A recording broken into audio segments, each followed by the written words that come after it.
Pelayanan prima merupakan upaya perusahaan untuk memberikan pelayanan terbaik kepada para pelanggan, juga disebut dengan istilah excellent service. Tujuan dari pelayanan prima adalah membuat pelanggan merasa puas sehingga dapat meningkatkan aspek penjualan. Berikut adalah uraian dari tujuan layanan prima. A. Memberikan pelayanan yang berkualitas. B. Kepuasan pelanggan. C. Kepercayaan pelanggan. Dan D. Terhindar dari masalah. Prima adalah untuk memberikan layanan yang terbaik kepada pelanggan, dan pelayanan prima juga memiliki banyak berbagai fungsi dalam pemasaran. Yang pertama, melayani dengan ramah dan cepat agar pelanggan merasa puas. Yang kedua, menciptakan suasana agar konsumen dianggap sangat penting oleh perusahaan. Yang ketiga, menciptakan pangsa pasar yang lebih baik terhadap barang atau jasa. Yang keempat, memuaskan pelanggan agar tetap menggunakan produk, barang, atau jasa. Yang kelima, menetapkan pelanggan sebagai mitra bisnis. Yang keenam, dapat memenangkan persaingan pasar. Yang ketujuh, memberikan keuntungan yang maksimal.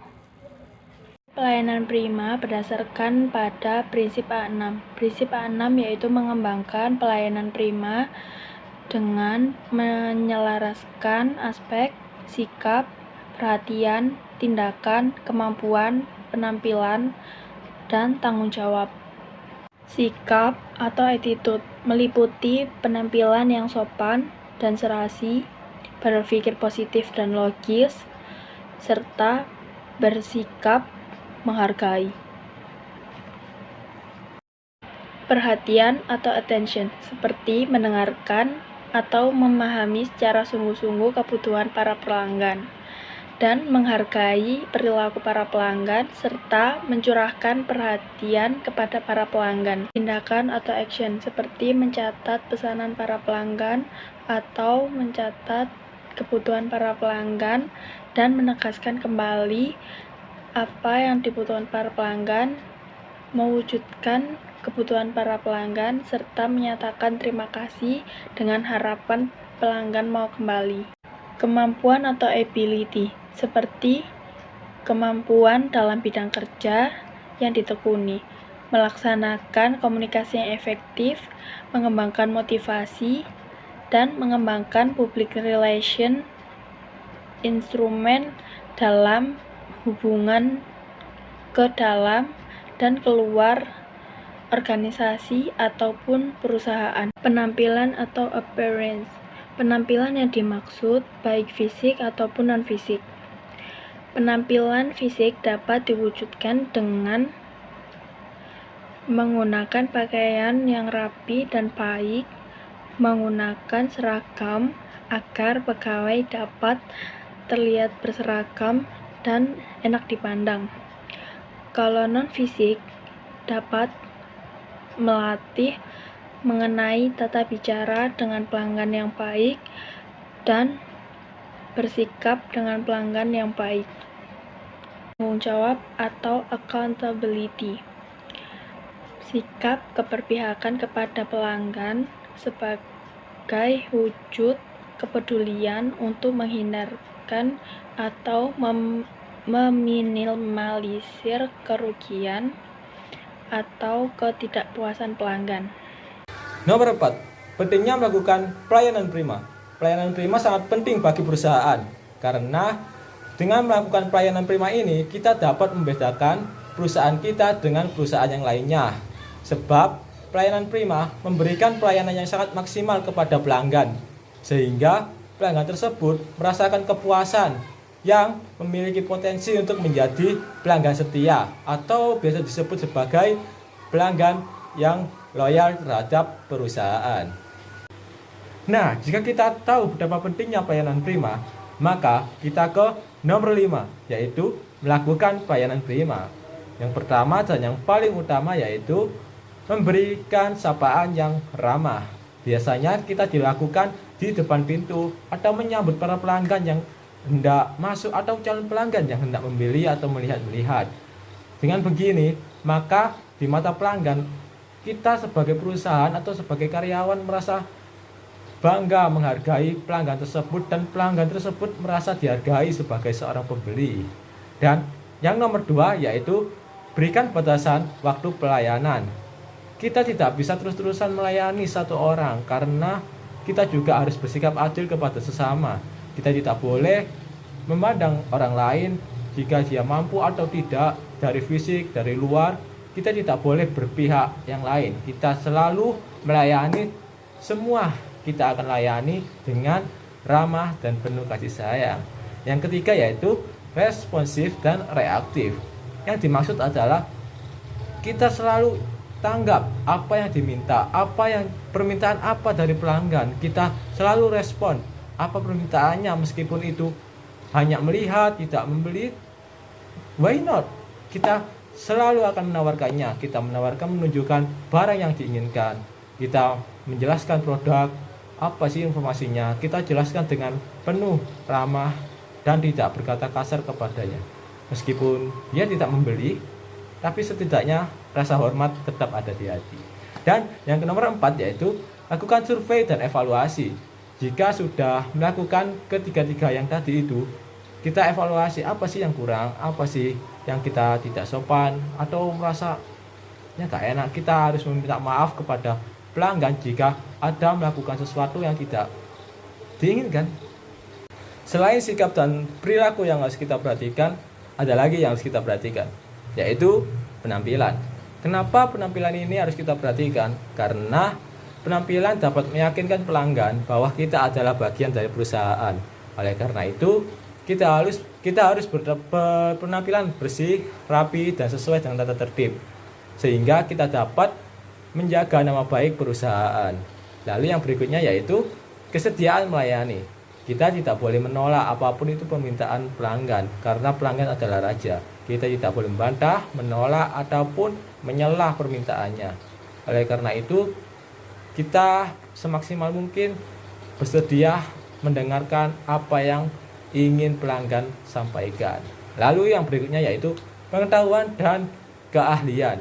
Nah, ini dibutuhkan terhadap di bidang pekerjaan supaya pekerjaan ini tidak terhambat, karena pengetahuan dan keterampilan yang mumpuni atau keterampilan yang udah cocok dan jabatan yang udah pas sesuai dengan keterampilan dan pengetahuannya, maka ini mempermudah bagi pelayanan antara pelanggan dengan pegawai.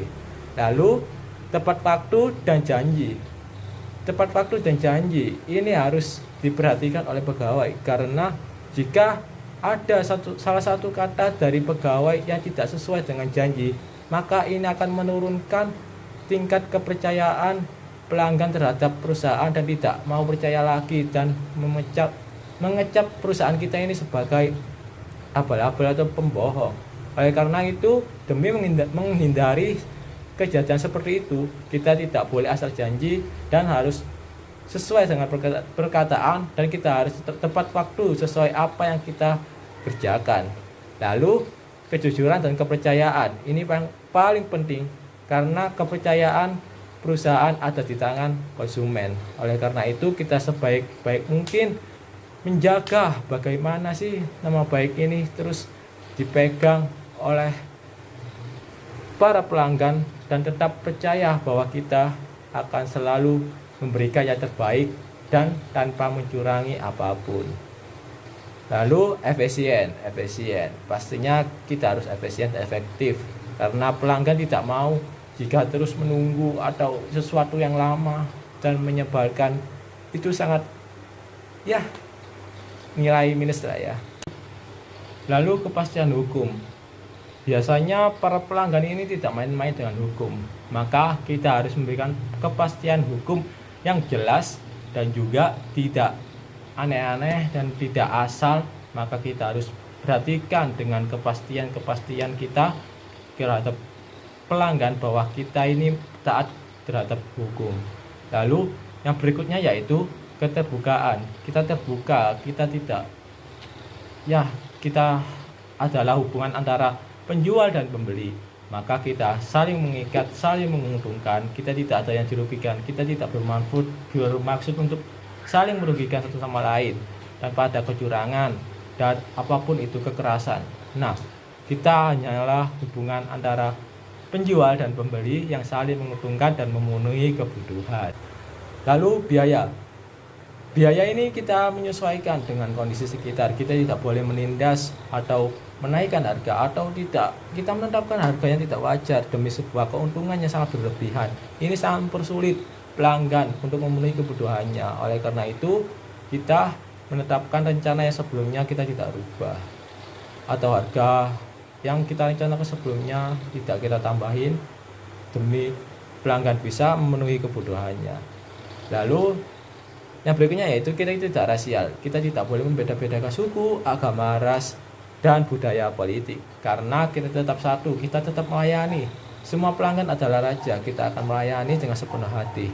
Oleh karena itu, kita tidak memandang fisik ataupun kekurangan, perbedaan itu semua tidak ada.